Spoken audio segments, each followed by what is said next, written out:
Amis téléspectateurs, mesdames et messieurs, bienvenue à cet entretien. Moi, j'appelle ça le monologue de Yves Abdallah. J'ai décidé aujourd'hui, après beaucoup de mois, beaucoup de temps de silence, par rapport bien sûr à mon travail, le travail pour lequel vous m'aimez, vous ne m'aimez pas, ça dépend. Mais les lois n'allinguent comment bandeko, téléspectateurs, bana Congo, tout sur le lamour moukié. Au moni, il y a trop de vitesse, il y a beaucoup de gens qui dorment et qui se réveillent. Naba idée kili nalingi kobanda ko aimer vidéo wana lo yengete s'il te plaît. Soko kute na Facebook, to kute na na YouTube, ko aimer ngono na lo yengete. Hein, donc ko aimer na lo yengete ko boya ngope na lo yengete. Mi pesa temps et on durait je crois maximum 15 minutes. Mi pesa temps oyoka biso, oyoka ngai. Lelo artiste na mboka na biso bazo souffrir. Musicien, mouto théâtre, sculpteur, peintre, mokomi babuku, ba écrivain, ba ngonyo so bazo souffrir. Ceux qui musicien koufi, tata mokonzi mboka tali la biso likamboyo. Pas tata mokonzi mboka mais en réalité l'état tali la biso likamboyo. Mais tant que artiste ba na possibilité ya ko décider sur ba dirigeant, ba sala kanini. Tant que artiste ba na possibilité il y a orienter les mélomanes les fanatiques sur une décision, sur un choix politique. Basta la canine. Ne ko ba ko bengo le ba peso 20 000, ba ko bengo le ba peso 50 000, soutenir XY candidat. 50 000 et si la cas, surtout ceux que vous investir té. Européen au 45 000, les temps tia plaque. Au modifier moi carbala dit ça ba kiti moi ba bilamba. Au cas il y a 2000, il y a champagne. Mais pas si y a artiste ou basala qui pas na yo, pas si y a na Congo zo continuer. Alors, na lingi lelo, tout seulement moqué sur comment est-ce que la culture peut être un facteur de développement. Na kati mboka pour la population. Lelo ba candidat basa ceux qui 20 combien à la présidentielle. Na législative ba candidat basa 16 000 et quelques pour 500 sièges. Bamsou ba sans boule, bamsou ba sans idéologie, bamsou ba sans vision, bamsou ba bazo rêver. Moussou ba l'autre passeport rouge, moussou ba l'autre 11 000 ce combien il y a salaire, moussou ba l'autre Prado. Moussou ba l'autre ba penda, moussou l'autre tina ba na poto. Moussou l'autre prouver pe batou. Oui, il y a ceux qui veulent entrer en politique pour prouver certaines personnes. 21 candidats, Moutouni n'a pas idée à solo, artiste, musicien, tout comédien, tout monta théâtre, tout monta littérature, tout monta cinéma, à quoi le bac y ceux qui n'a voté, tous ceux qui n'a tinzi batouba voté, talama kamba kosale la biso. Arrêtez ou arrêtons de penser que le ministère à culture et ça ministère y a pas pauvre, je suis désolé. Arrêtons de penser que le ministère à culture et ça ministère y a pas pauvre. Qu'est-ce qui va louer place au tiers mon gouvernement? Bah raisonner, toi tu es wapi. Toi pensez qu'à cette culture. Ministère à pauvre. Les seuls ministères, oh acteurs non, les Caraliboso, na boulevard du 30 juin, na tête là tous les jours. Les 1er janvier et 31 décembre, mon tako t'a raté. Bako taka ce mot quoi koufi ba signé registre ba condoléances. Non, artiste tika distraction. Artiste tika distraction. Est-ce que vous avez que culture yango moko ko créer emploi? Est-ce que vous avez que culture yango moko et koki comme ma devise na mboka et contribuer peu na confection ya budget national? Parce que vous avez bino lokola ngai que budget na biso ça composé en majeure partie na devise oyo minéré memela biso. Vous avez que cours ya ba métaux et qui t'a capé mataka selon bourse. Mais ceux qui le loba métaux sur lesquels tu contaka et qui tignoso. Moi, tout budget, on a 5 milliards, on a le Parlement, on a atteindre difficilement. Ce qui va mettre et quitter les sous la bourse. 5 milliards, on va mettre la ralisolo, toute la ratolo ya Sony wana. 5 milliards, on a pas même pas. Mais alors, diversifions notre économie, diversifions nos sources, il y a enrichissement. Culture. Donc si besoin d'occuper diamant, pétrole, coltan, cobalt, cuivre, culture. Parce que l'artiste est très influent. Bolinga, deux secteurs où ils sont ensemble, il y a une opposition. na bato majorité, na société civile, na ba pasteur, na bato masumu, na banganga. Deux secteurs, sport na culture, na nyaboui.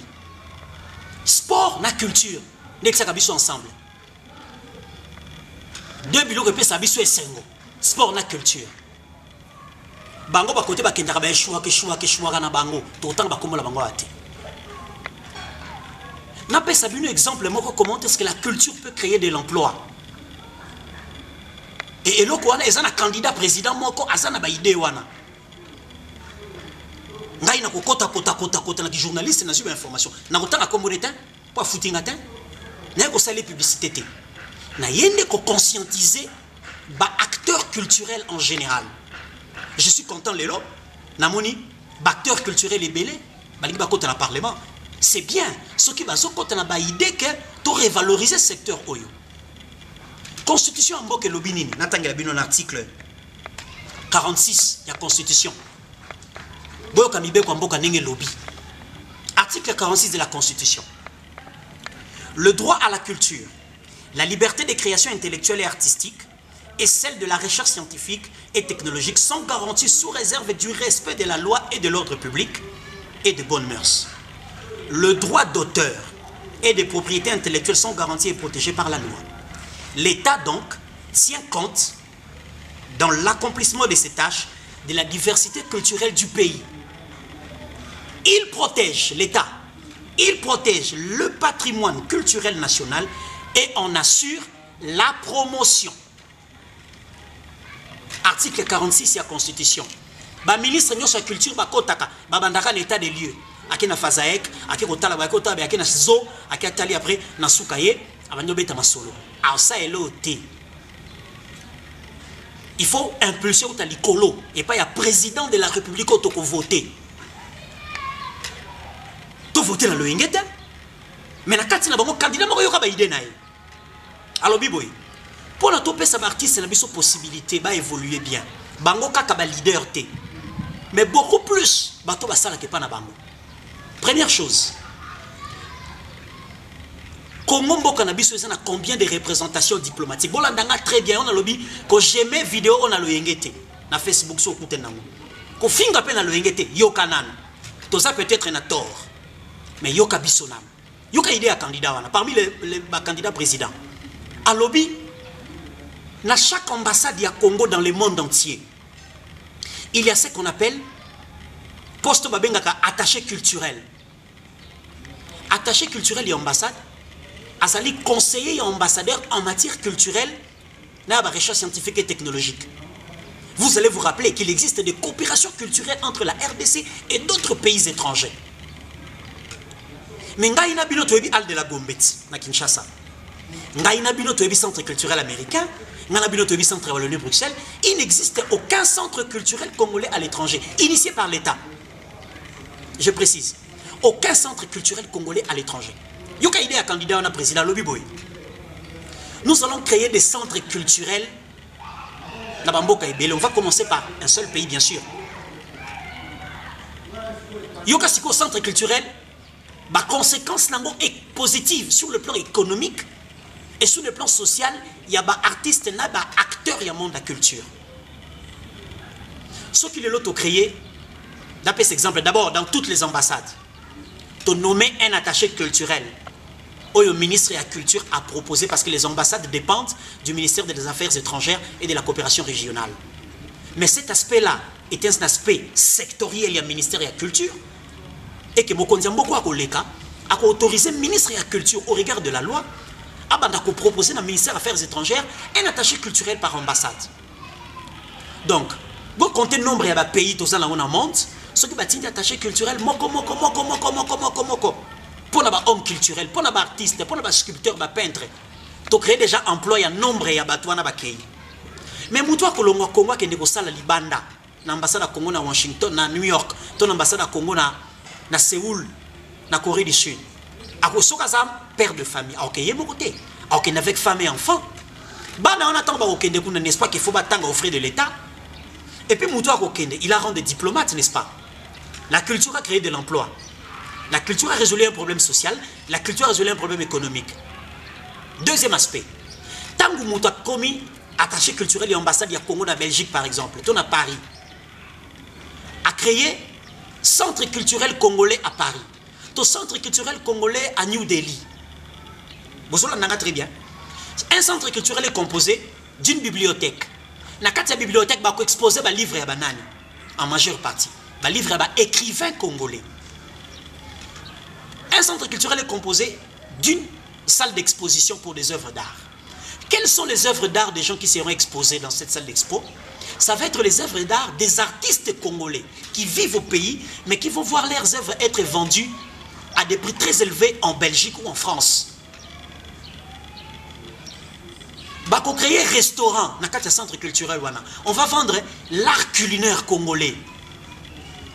Bako créer salle à spectacle, salle à conférence, salle de réunion. L'État a récupéré moi quelque chose. Donc, et que ça, qui sculpteur a sali œuvre na Kinshasa, qui a déposé dans un service compétent qui va être créé dans le ministère de la Culture. Alors, bon, œuvre na sali et ça valeur à $500. Bah, évalué par des experts. Bah, la dans la salle d'expo, dans le centre culturel congolais à Paris, tu as 1000 €. Tant que tu as 1000 €. Bah, rétrocéder que l'œuvre 500 na yo ya lobaki ou ya sengaki prix ou ya fixaki et puis les restes va répartir pour le fonctionnement et côté le trésor public. Et puis au-delà de ça, la société des droits d'auteur, la Sokoda qui existe aujourd'hui, va vivre parce que tous ces artistes seront obligés d'aller s'affilier à la Sokoda. Donc tant que œuvre zoté comme ya sûr, Sokoda va récolter ba mbongo ya sûr pour le bien ba ko redistribuer. N'est-ce pas qu'on a résolu un problème social avec la culture? To simbi diamanté, orte, coltan na bangote, diamant na bangote pour to swana. Culture na biso kaka. Autre chose, candidat président wana oyo azosenga ba artiste ba voter, ba accompagner, ba senga bato ba voter, ya lobby boy. Wana kana ba sukulis na ngana bi fila fila na ngai. A lobby désormais ba orchestre, ba groupe de théâtre. Babylone va créer sous forme de Asbel. Il faut arrêter qu'on a Asbel et passer des statuts des Asbel au statut des entreprises culturelles. Voici la conséquence financière et économique. Pour créer une entreprise, il faut des statuts. Avocat, il y a aussi un statut. Il y a une entreprise culturelle. Tant que ça les statuts, il faut légaliser, n'est-ce pas? Il faut foutre droit à l'État.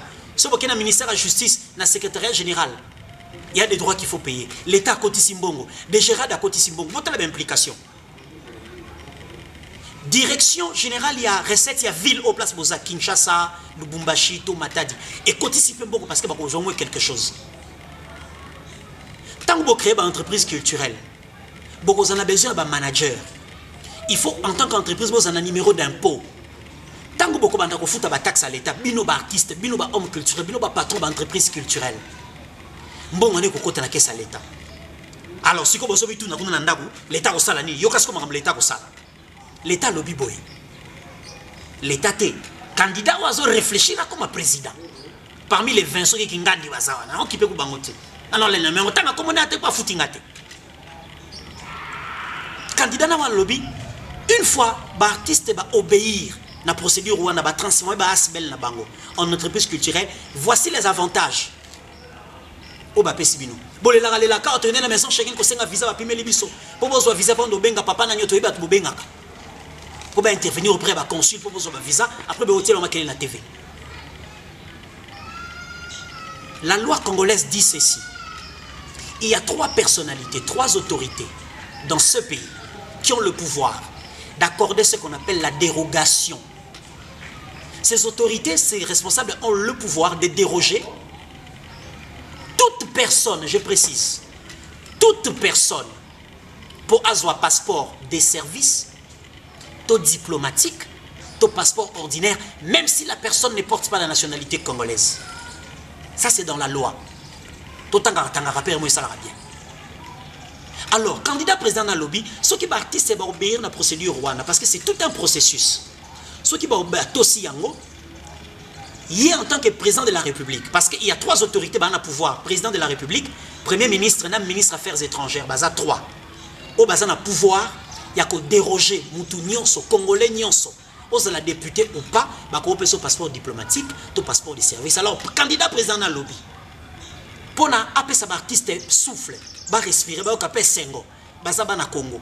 Ce qui te l'a dit processus wana pour te rendre culture nabiso valable, capable de produire des devises pour Namboka, pour que résoudre les problèmes socio-économiques. Il y a des acteurs Nango, il va prendre une décision pour déroger tous les patrons d'orchestre, tous les numéros 1 d'entreprise culturelle, bah, on a un passeport diplomatique.